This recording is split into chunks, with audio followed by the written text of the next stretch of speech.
Okay, Assalamualaikum. We are back again. Alhamdulillah. So, hari ni kan kita nak share kita nak kongsikan satu lagi konten yang mungkin saya dah share sebelum ni, tetapi kita just nak refine sikit, nak tambah-tambah sini, adjust sini. Alright. Okay, tajuk kita hari ni ialah 4 langkah untuk mulakan kelas online cikgu-cikgu. Alright. So, saya rasa tak perlu saya terangkan kenapa kita perlu ada sedikit konten di social media dan kenapa kita perlu ada online kelas kita sendiri. Itu semua akan terjawab bergantung kepada apa yang kita look out for bila kita adakan kelas online. So, di sini saya nak sharekan empat langkah untuk memulakan kelas online cikgu-cikgu.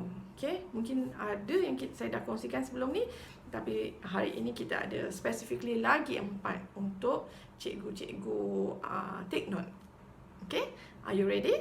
Okay, so yang pertama, kita kena kenal pasti kita ni nak belajar ataupun nak kongsikan pelajaran kita ni di platform mana.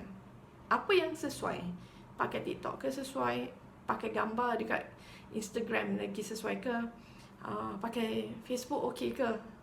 Ke kita nak pakai Telegram? Ke kita nak pakai group WhatsApp? Okay? Tapi group WhatsApp dan Telegram mungkin sedikit limited and tidak accessible kepada ibu bapa. Tetapi kalau macam YouTube, macam TikTok, macam Instagram, dia lebih open and bukan anak murid kita yang kita ajar saja dapat manfaat, tetapi sesiapa yang come across kita punya media tu akan dapat. Alright, so saya sebagai guru sendiri, saya memilih website.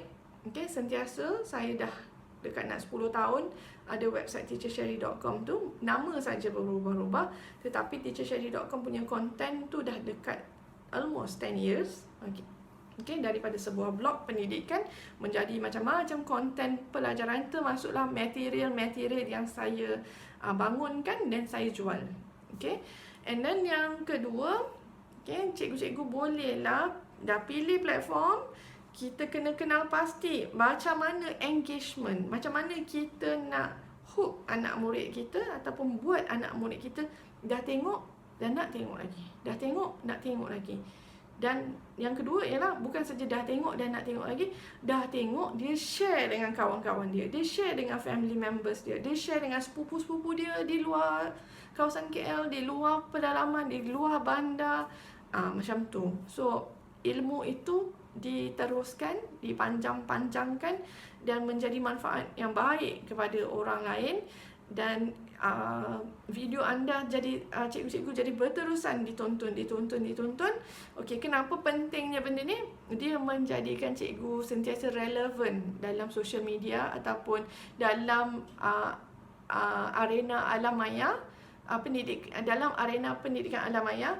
So, jadikan makin lama makin ada keperluan ataupun ada kehendak yang diperlukan oleh pelajar dan anak murid akan terus cari you. So, kena tahu macam mana engagement cikgu-cikgu boleh dimulakan. So, ini satu tip yang saya belajar sendiri daripada guru saya juga.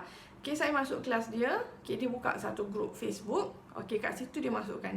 Okay, setiap pelajar baru yang masuk online kelas dia masukkan dalam grup tu. So, makin lama makin banyak, makin lama makin banyak. So, di situlah dia buat community dia sendiri dan di situ dia kongsikan. Even kalau dia ada kelas baru, dia akan promote dalam tu saja. So, katakanlah dia ada 3,000 pelajar dalam grup dia. So, bayangkan kalau kelas dia 3,000 pelajar ni, kali RM100, kiralah berapa. Macam tu. Kelas dia tak mahal sangat. Kelas dia biasa-biasa je. Alright. So, praktik buat grup Facebook dan promote ni banyak dilakukan oleh guru-guru untuk pelajar-pelajar perempuan. mengajar subjek-subjek macam subjek simple, masak, kelas resepi itu, resepi ini. Okay, ini yang biasa dilakukan. Saya dapat pelajaran ni daripada guru memasak saya dan juga daripada guru internet kelas saya sendiri. So yang cikgu internet ni dia power lah kan, sebab dia power. Memang internet tu makanan dia, right? So apa dia buat? Dia dah masukkan pelajar dalam grup ni. So dia punya konsep simple saja. Dia kata macam ni, selagi dalam kelas dia, selagi dia dalam kelas, selagi kita ni dalam kelas yang kita enroll tu, katalah kita enroll kelas dia 9 bulan.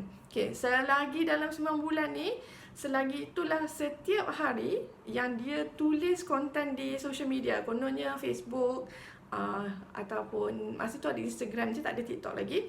So tolong repost, tolong share. Okay, so dia ambil markah pelajar melalui share. Ada yang buat ambil markah dan ada juga yang ambil kedatangan. Maksudnya nota untuk kita di dalam kelas yang akan datang tu berada di dalam salah satu konten dia. So definitely kita kena baca. So nanti at the end of the week, bila kita masuk kelas dia, dia akan tanya, okay, sepanjang 7 hari ni apa lesson daripada hari pertama sampai hari kelima, contoh macam tu. So macam tu lah dia kongsikan. So bayangkan kalau 30 murid kelas kita, kelas online kita masuk dan 30 murid tu semua tekan satu share. Satu je, kita kata sekali je share kan. Dia tak share banyak, satu kali je student kita share. So 30 kali tu dah 30 sharing kan. So daripada 30 sharing tu, most probably akan ada lagi share. So that's how you dapat engagement ataupun you dapat memperluaskan relevance you di alam maya dengan cara dapat engagement yang macam tu. So macam tu lah. Ini contoh. Okay, yang baik ambil, yang tak baik, yang tak betul, unethical, drop and move forward. Okay, boleh jadi kadang-kadang tak bersesuaian apa yang kita kongsikan ni, saya kongsikan ni mungkin tak bersesuaian dengan keperluan pendidikan ataupun topik pengajaran cikgu-cikgu. So take what is good for you, take what good, what benefits you and your student, buat. Dan yang kalau tak boleh tu, jangan rasa bad, do as you are comfortable to do and as it is legal lah, jangan buat yang tak betul. Alright, so yang ketiga, okay, setelah you dah dapat platform, you dah tahu macam mana nak engage you punya crowd, anak murid sendiri, anak-anak murid you sendiri. Okay, so you kena tahu macam mana you nak kekal konsisten. Okay, so maksudnya bila kekal konsisten ni ada satu sedikit disiplin ataupun ada satu sedikit arrangement ataupun apa kita panggil ya, scheduling. Okay, macam mana you nak jadualkan konten you, macam mana you nak jadualkan diri you, ataupun macam mana you nak make sure anak murid okay, certain time ni memang dia akan tengok you je, dia tak tengok lain, dia tak tengok YouTube, dia tak tengok channel lain, tak ada. So macam mana nak buat benda tu? So ini adalah benda yang you kena tengok dan you kena cari apa tool yang boleh pakai. Okay, sebagai contoh, okay, sebagai contoh diri saya akan duduk 1 hari, 2 hari, 3 hari, 4 hari untuk siapkan konten. So let's say katakan saya nak buat konten untuk 30 video, saya akan duduk. So kalau saya dah set seminggu saya akan siapkan 30 tu, so saya akan duduk one after another. Kadang-kadang kita tukar baju je, tukar tudung ke, lipat sikit-sikit ke. Okay, so just to make sure it looks different. But actually benda tu tak penting pun. Yang kita nak deliver ialah content kita. So kita lupa macam mana sama pun, actually doesn't matter sangat. Tak penting. By the time orang tengok you punya information tu, orang tak nampak dah pandang muka you physically tu, dia tak penting dah. Yang penting apa yang you sampaikan tu. So itu cara saya susun timetable. So saya tidak ada macam pakai online timetable ke apa, tak ada. Tapi saya dah disiplinkan diri saya. Kalau saya nak siapkan 30, okay, saya akan kerja dalam 6 hari atau 7 hari atau 5, 6, 7 macam tu lah, selalunya macam tu. Kita akan pulun Pulun. Kadang-kadang pukul 3 pagi pun bercakap depan kamera. Sampai sendiri pun takut. Takut dia tiba muncul kat belakang ada apa-apa kan. Pun ada. Okay. Tapi itu cara kita. And then macam mana kita nak susun konten kita. Okay. Macam saya sendiri, saya tidak pakai scheduling timetable apps ke software, kita tak pakai. Yang kita buat ialah kita just masuk semua katakan masuk dalam YouTube. Okay, saya cakap pasal YouTube lah ya. Kita akan masuk semua, lepas tu kita tukar tarikh je. Masukkan tarikh accordingly, and then time yang dia akan keluar. Itu saja yang saya buat. So for student, kita akan bagi tahu lah, okay, setiap hari you kena tengok pukul berapa, itu. So maksudnya you must, kalau cikgu-cikgu tak boleh nak commit 5 hari seminggu sebab ada kerja hakiki kan. So katalah setiap minggu kita akan buat Sabtu Ahad, ataupun Sabtu tu memang untuk buat video saja. So teruskan. Ataupun ada cikgu dia boleh persisten, dia boleh konsisten. Dia boleh konsisten setiap pagi ataupun setiap petang dia balik sekolah, dia ada satu session, okay, 30 minit atau 5 minit atau 10 minit, 1 minit pun tak apa, untuk dia update dia punya online class. So teruskan. Alright, so kita bercakap ni bukan social media, kita bercakap platform online class. So online class macam ni lah, dia panjang, dia ada step yang perlu diterangkan secara agak lama, dan murid pun kena duduk for quite some time.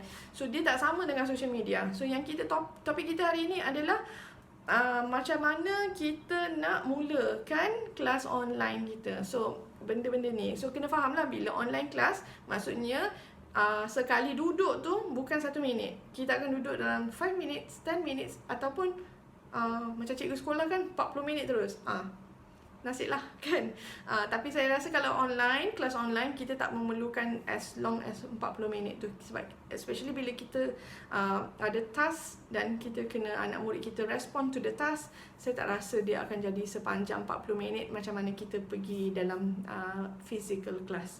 Right? So yang terakhir untuk kita ni, kita kena tahu apps yang sesuai. Maksudnya aplikasi apa yang sesuai untuk banyak perkara. Yang pertama, untuk kita promosikan kelas online kita. Yang kedua, macam mana aplikasi apa untuk macam kumpul you punya crowd. Aplikasi apa untuk retain your crowd. Maksudnya you dah jemput you punya student. Sekarang macam mana nak buat dia kekal dalam your class. Okay. Okay, ni boleh dibincangkan lagi. Mungkin insyaAllah saya buat video yang lain. Okay. Dan yang ketiga ialah macam mana you nak susun your lesson. Okay. So ada apps. Ada orang perlu apps. Macam saya tak pakai apps yang saya katakan tadi kan. Kalau saya nak buat konten 30 video, saya akan duduk seminggu, siapkan siang malam 30 siap. Okay, dan lepas tu pergilah enjoy. 2-3 bulan lagi saya balik, dan repeat the same process. So saya tidak pakai apps banyak sangat. Okay.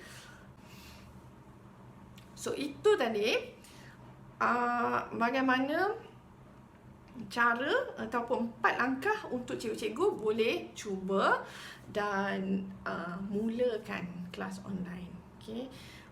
Kita boleh repeat je daripada apa yang kita ajar daripada sekolah, ataupun kita boleh tambah lagi apa yang kita tak cukup ajar, atau apa yang tidak ngam di sekolah, kita top up dekat dalam kelas online kita. Alright. So semoga menjawab ataupun semoga membantu cikgu-cikgu, dan saya mohon, alright, cikgu-cikgu tolong kongsikan video ni kepada semua cikgu-cikgu, semua rakan-rakan guru yang sedang consider nak buat online class sendiri. So semoga apa yang saya kongsikan ini juga memberi manfaat dan membantu guru-guru yang sedang mencari cara ataupun mencari jalan untuk mulakan kelas online dia. Okay, jumpa di video yang akan datang. Terima kasih. Assalamualaikum.